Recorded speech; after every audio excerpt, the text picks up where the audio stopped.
Good evening. This is CTV News for Tuesday, February 22nd. I'm Patricia Vallone. And I'm Denise Douglas. Thank you so much for joining us.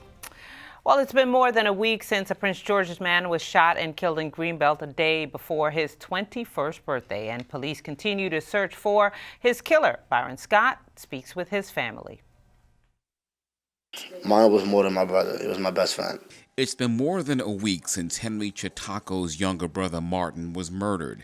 So far, there are no suspects, no arrests, nor motive.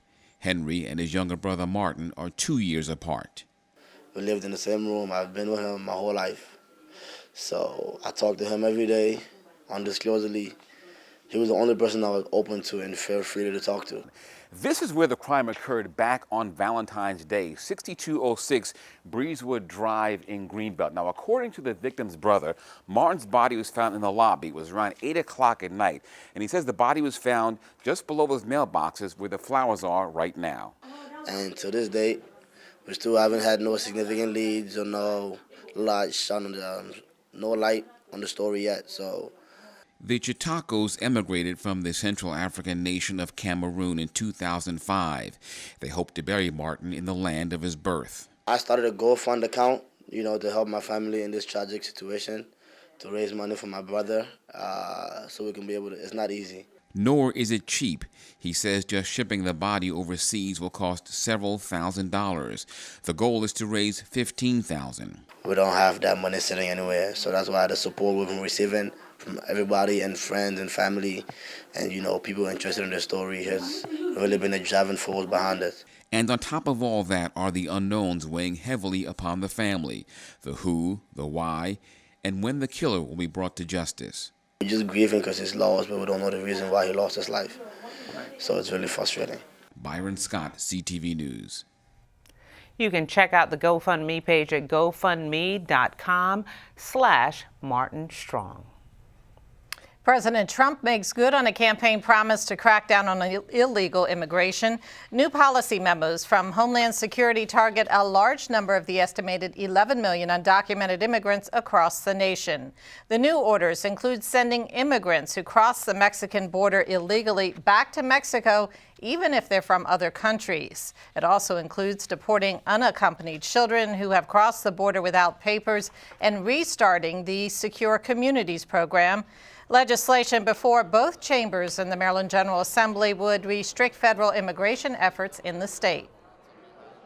So we have the Trust Act. The Trust Act is really meant to stop local, state, and local police departments from participating with the federal immigration, ICE basically, participating with them to serve civil immigration warrants. What we're really looking to do is, if we start to get raids coming into the state here where they're coming specifically just to pick up people simply because of immigration issues, we want our local police departments to stop participating. If it's a criminal matter, then we can go ahead. We want to make sure that people are safe here in Maryland. But we also want to establish a little bit of trust so that people that are undocumented living in the state feel comfortable approaching the police, not worrying about whether they're going to be handed over to immigration later on.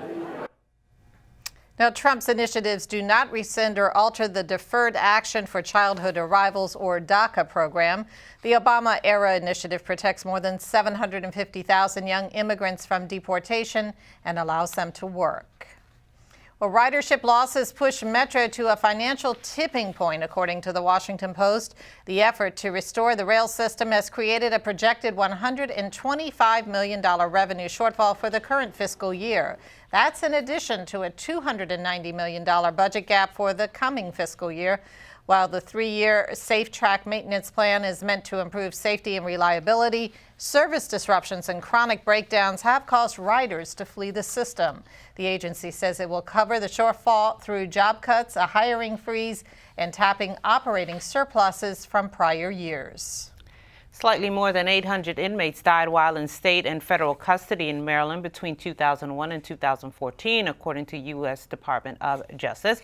But those numbers don't say whether an inmate or correctional officer was involved in those deaths. Delegate Alonzo Washington wants to change that. He's sponsoring a bill that would require all state and local correctional facilities to report on the number of deaths that occurred during the past 3 years. In 2015, the House Judiciary Committee passed out one of my bills that has gathered national attention, which was ensuring that our law enforcement, when someone dies in the hands of law enforcement, that we report that. It's never been done in the country, never been done in the state of Maryland. From that bill, the GOCAP, the office from the governor's office, actually now made a recommendation that we do it also for our criminal justice system, so for our correctional facilities. And so this is a similar bill that we did 2 years ago that I'm bringing up this time. We want to know the number of deaths that are occurring in our prison facilities. Of the 813 deaths during the 13-year period, 37 were listed as homicides. You are watching CTV News. I'm Denise Douglas. And I'm Patricia Vallone. Coming